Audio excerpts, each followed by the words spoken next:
Terima kasih kepada tim pemerintah yang telah memberikan argumentasi. Terima kasih kepada pemimpin sidang atas kesempatan yang telah diberikan. Bismillahirrahmanirrahim. Assalamualaikum warahmatullahi wabarakatuh. Selamat pagi Dewan Juri yang terhormat serta hadirin yang menyaksikan debat kali ini. Perkenalkan saya Kaila Kalista, delegasi dari SMA Negeri 1 Lewiliang, Kabupaten Bogor, Provinsi Jawa Barat, selaku pembicara pertama dari tim oposisi yang akan menyanggah pernyataan dari tim pemerintah dan memaparkan argumentasi-argumentasi disertai dengan bukti yang memperkuat argumentasi dari tim oposisi.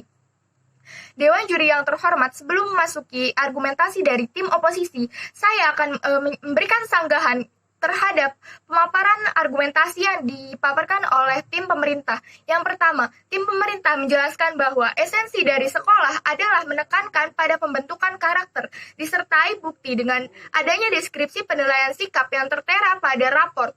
Dewan Juri yang terhormat, kami dari tim oposisi sangat tidak menyetujui argumentasi tersebut, karena keberadaan penilaian sikap spiritual dan sosial mengacu pada kompetensi inti dan kurikulum.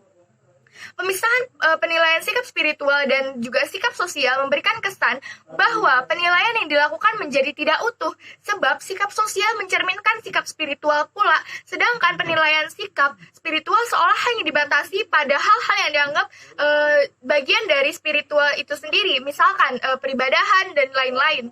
Akhirnya konsep ini menyempitkan makna sikap dan juga makna spiritualitas dalam pendidikan. Dewan Juri yang terhormat, pada saat dilakukan diskusi tentang format deskripsi penilaian sikap yang tercantum pada raport, mayoritas guru di semua jenjang pendidikan seperti SD, SMP, SMA sederajat menilai acuan sikap spiritual dan juga sikap sosial dengan predikat sangat baik, baik, cukup baik, dan juga kurang baik. Namun indikator tersebut perlu digarisbawahi, indikator tersebut untuk menentukan predikat tidaklah jelas Dewan Juri yang terhormat. Selanjutnya, ketika sekolah menggunakan e-raport untuk menyederhanakan perhitungan nilai, menyebabkan bila ada dua siswa atau lebih memiliki hasil perhitungan yang sama, menyebabkan predikat siswa juga sama. Artinya, jika mereka mendapatkan nilai baik dalam sikap spiritual ataupun sikap sosial, narasi pada penilaian sikap di raport mereka cenderung sama. Hal ini membuka sudut pandang negatif baru Dewan Juri yang terhormat, bahwa orang tua mereka menilai bahwa guru hanya mengcopy-paste indeks penilaian sikap anak mereka.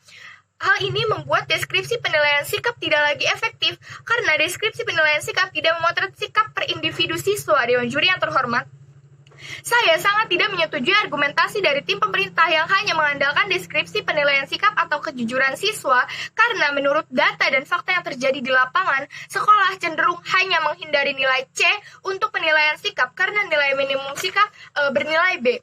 Dan bila siswa tidak memenuhi nilai minimum tersebut, siswa tidak akan bisa naik kelas ataupun tidak akan bisa diluluskan oleh sekolah. Maka dari itu seringkali sekolah hanya tidak betul-betul menganalisis perkembangan sikap siswa-siswanya. Dan sekolah hanya mempermudah siswa untuk mengambil ke jenjang yang lebih tinggi lagi atau memasuki perguruan tinggi. Kesimpulan akhirnya adalah sekolah tidaklah mempedulikan deskripsi penilaian sikap.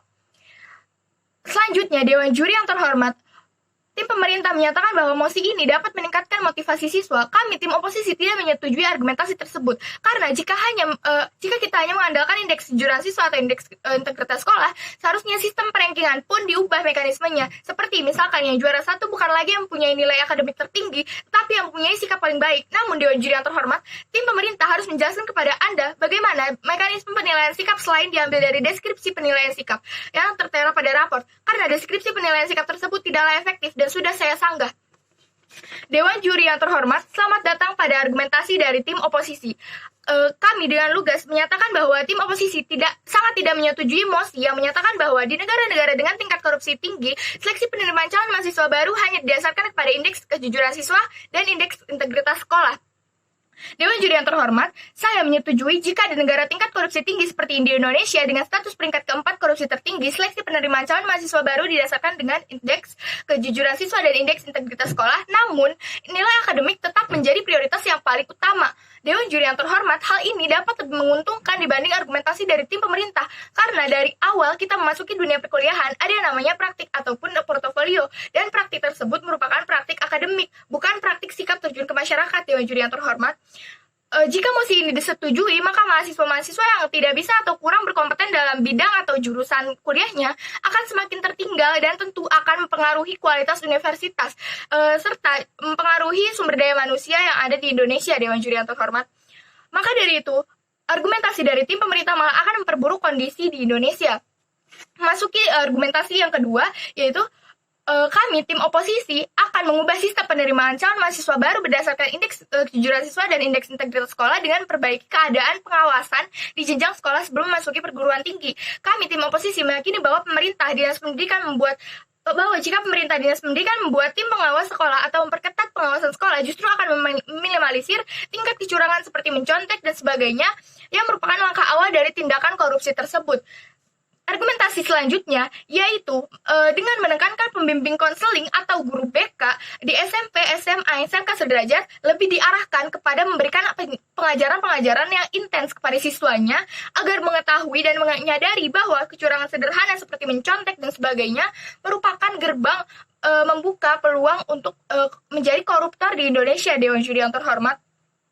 Guru BK juga dapat membimbing secara nyata kepada siswanya dengan mengajak siswa tersebut bergelut di bidang sosialisasi, di bidang kemasyarakatan, seperti organisasi Karang Taruna, OSIS, MPK, dan sebagainya. Karena dengan kita berorganisasi, maka pikiran kita sebagai pemuda pun akan terbuka untuk tanah air Indonesia.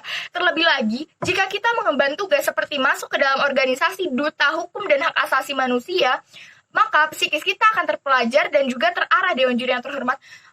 Sebenarnya hanya arahan-arahan tersebut yang sebenarnya dibutuhkan untuk memperbaiki generasi penerus bangsa dan menekankan angka korupsi di Indonesia.